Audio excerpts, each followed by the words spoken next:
We have our wonderful president with us, President Donald J. Trump. Mr. President, how are you today, sir? I'm very good. Thank you very much, Mark. Thank you. It's a great honor to have you here, as you know, and you're very, very busy. First of all, I don't know where you get all this energy, but you're very busy. It's an amazing thing. I'm serious about this, though. You wake up in the morning, you say, there's things to do. I'm president for a short period of time, and I'm going to do it, and I'm going to take on the hardest things in the world and do them. Is that your mentality? Well, even in the campaign, I campaigned, it was 120 days out. And I said, you know what? Every day. And I went every day. I didn't do anything. I didn't do golf. I didn't do sports. I didn't do anything. All I did was work.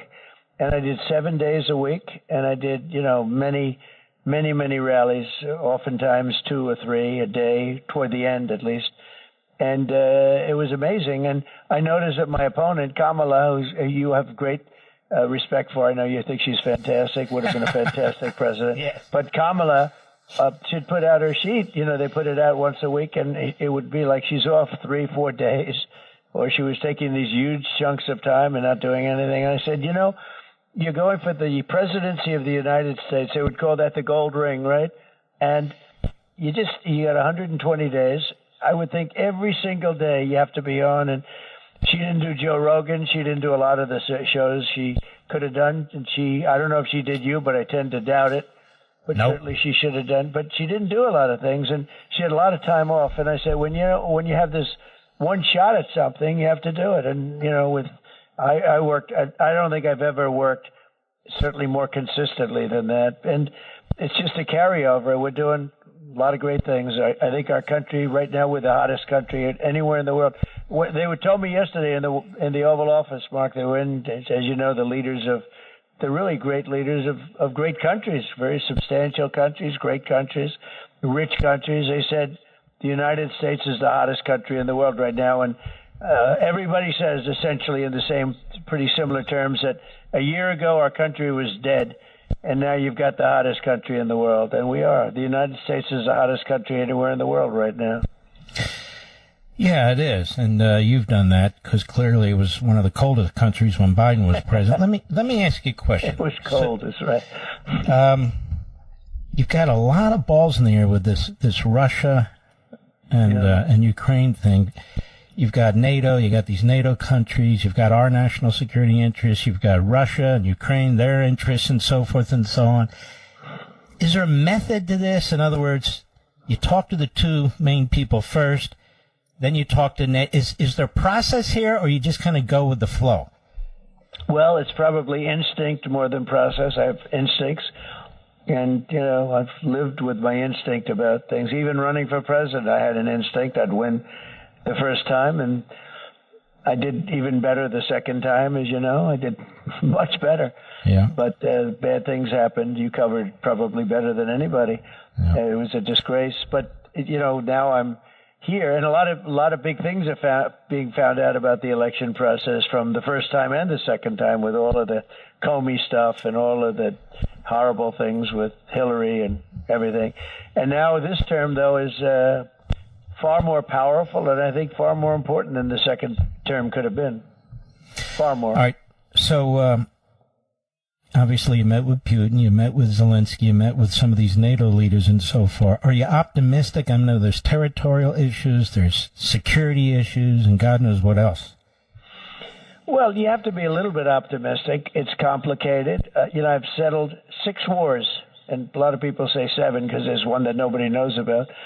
But I've settled 6 wars, and we did the Iran wiped out their whole nuclear capability, which they would have used against Israel in 2 seconds if they had the chance.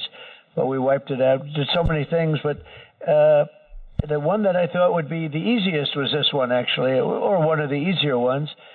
And, like India and Pakistan, that was getting ready for nuclear weapons. They were shooting down airplanes from each other. And, there was a lot of bad things happening with many of them. Even the Congo, you go to Africa, the Congo and Rwanda, they've been fighting for 31 years.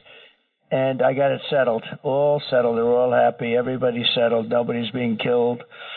And it's, a lot of amazing things. You saw the Azerbaijan That was a big one going on for 34, 35 years with Albania.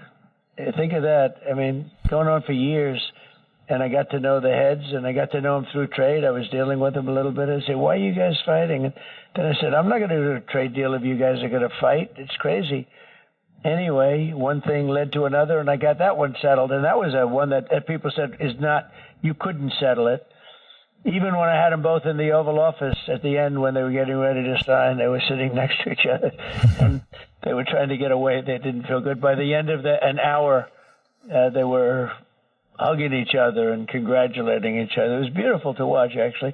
But I've done all of them, and it's nobody's ever done anything like that in 6 months, or in a whole lifetime, or frankly, in 8 years, nobody's ever done. And most presidents never did one. Stopping 6 wars and doing all of the other things. We have the greatest economy right now. We have an unbelievable economy, but I like doing it. I like doing it. I love stopping the wars. I thought, though, that this one, because I actually had a good relationship with President Putin the first term, and despite the fact that we had Russia, don't forget, that's not easy to overcome when he sees these whack jobs. And he knew it was false because he wasn't involved. Not to say he's an angel, by the way, but he knew it was all a made-up thing, and, he probably thought we were totally crazy, this country. And we were. It was a very corrupt, bad situation. And actually put us in danger. If he and I didn't understand each other, it would have actually had us. We would have actually been in danger as a country. Mm-hmm. Now, we've heard talk about security arrangements where the Europeans would lead the way, and also territorial concessions. We don't really know what that means yet. Right. Obviously, things, and it'd be foolish to reveal all this stuff. But in terms of security, they're really capable of the Europeans helping secure Ukraine because you have them beefing up their military. They can buy some of the best weapons on the face of the earth from us. Is that what you have in mind? Well, they can. And, Biden spent $350 billion, it looks like, okay? Much more than $300 billion. Can you believe this? Mm-hmm. And spent all of that money, much of it in cash, much of it in weapons, but bought them tremendous amount. It cost the United States a fortune. And we have an ocean in between. We shouldn't have been much involved. If we could solve a war, it's great. They lose 5,000 to 7,000 people a week. And if I can do that for any country, I'd love to do that. I don't care if there's an ocean or no ocean between us. But in our case, there's an ocean in between. So Europe spent $100 billion, and that's a lot of money, but it's not $350 billion. And I was complaining about this for you. One of the reasons I ran, I said, this guy, why is he doing this? Look, he was grossly incompetent. He was incompetent 40 years ago, too. He didn't change so much. But he was really bad, and he spent $350 billion. I said, we're not going to do that. So the first thing I did is I got a rare earth deal from them, and that was worth more than the $350. So I felt at least better for the American taxpayer. And then most recently, I did what I did. I made a deal with NATO that NATO will buy the missiles and buy the weapons and buy everything else. It'll all go through NATO. They'll pay us. And we're not spending any money on the deal. People are amazed, actually, but we're not spending any money. Biden used to give away $60-70 billion every time the president would come here. As you know, President Zelensky would come in and he'd say, this and that, and Biden would give him 60, 70, maybe even $100 billion. And you are a man that works hard for your money when you hear $100 billion, not $100 million. That's a lot, Mark, right? $100 billion with a B. And I don't blame Zelensky if you can do that. You're P.T. Barnum, the greatest salesman on earth, the greatest show on earth, right? But he got it, and to a point where we, are probably at that $350 billion mark. Nobody can even explain. Nobody even knows. If you say, give me a reconciliation, I want to see exactly. They don't even know where to start. The whole thing is ridiculous. But more importantly, the death being caused over there is incredible. So we're going to try and stop it, and I think we have a good shot.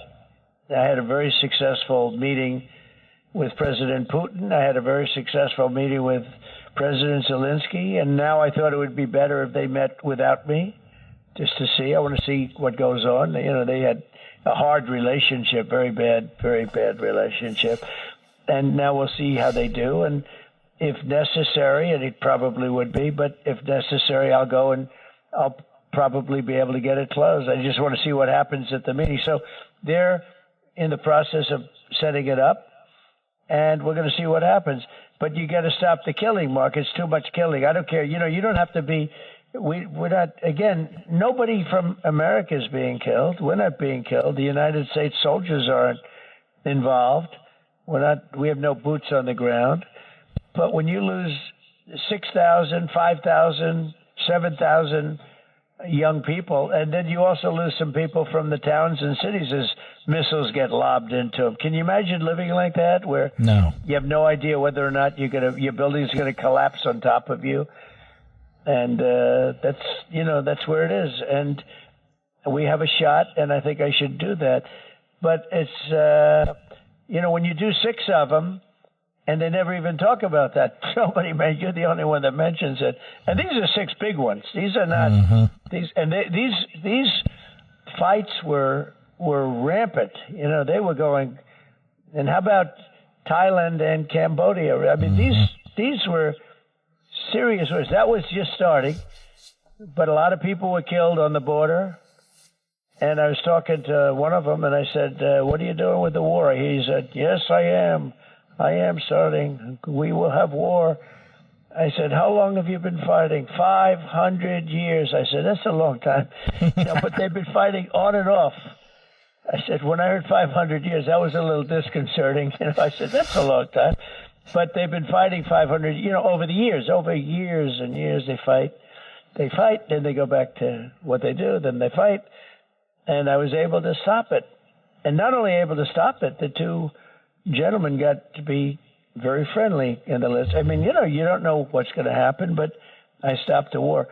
So in theory, they should talk about those things, but nobody ever talks. You're the only one that talks about them. And these were serious. Look, India and Pakistan, 6 planes were shot down, and it was getting worse and worse. You saw that.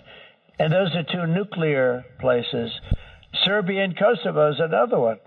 I mean, that was going to be a disaster, and I stopped it. And there's one other one that I can't talk about that I stopped before it got started, and it's an honor to do it. Do you know how many people I saved?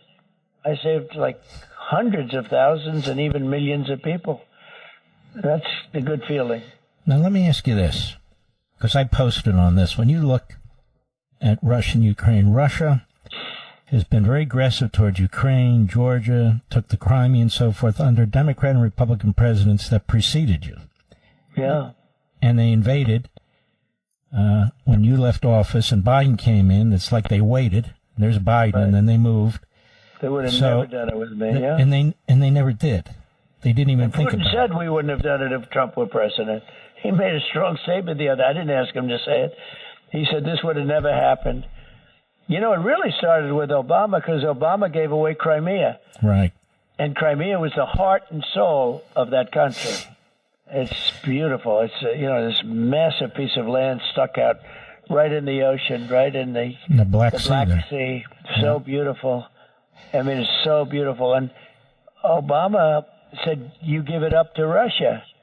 Then they say they like to say, that's just a soundbite, say standard. Trump was weak on Russia. I'm the one that stopped the pipeline, Nord Stream 2. They never even heard of Nord Stream 2. I'm the one that gave them javelins. Obama gave them sheets and I gave them javelins. Then they say Trump was weak. These people are con artists, and Putin will tell you that. Putin said, I'd hate to see if you were weak, I'd hate to see you if you were strong because you have been brutal. But I get along with Putin, and that's a good thing.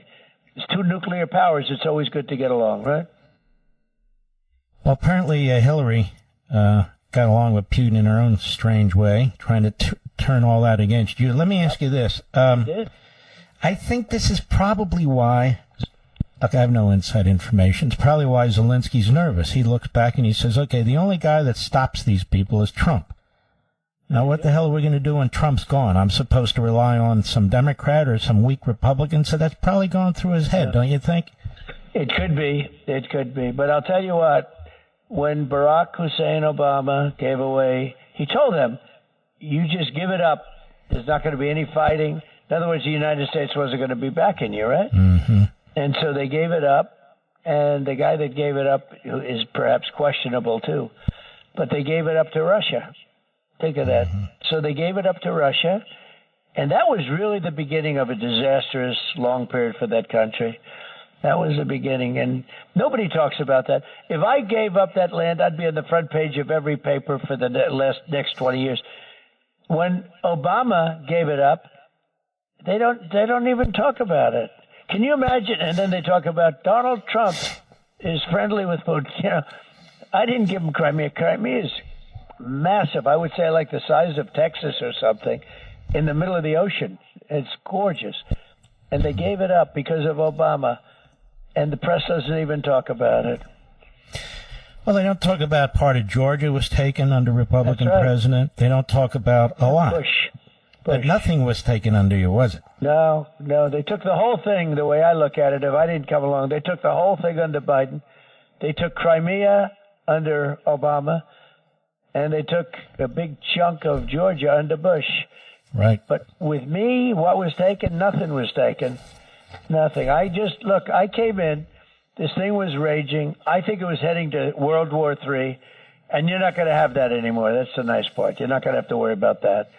But we'll see what happens in terms of getting it settled. But this was heading to World War III. This is the worst thing that's happened in terms of war. These are the biggest numbers that we've had since World War II. Mm-hmm. And we have a ton of time left, but I wanted to ask you about this. Qatar and Egypt say, we think we have a ceasefire with Hamas. The American people have watched this over and over and over again. You had Witkoff there. You've been involved. Everybody's trying to get Hamas to give them. And what is it? We'll give them half the hostages.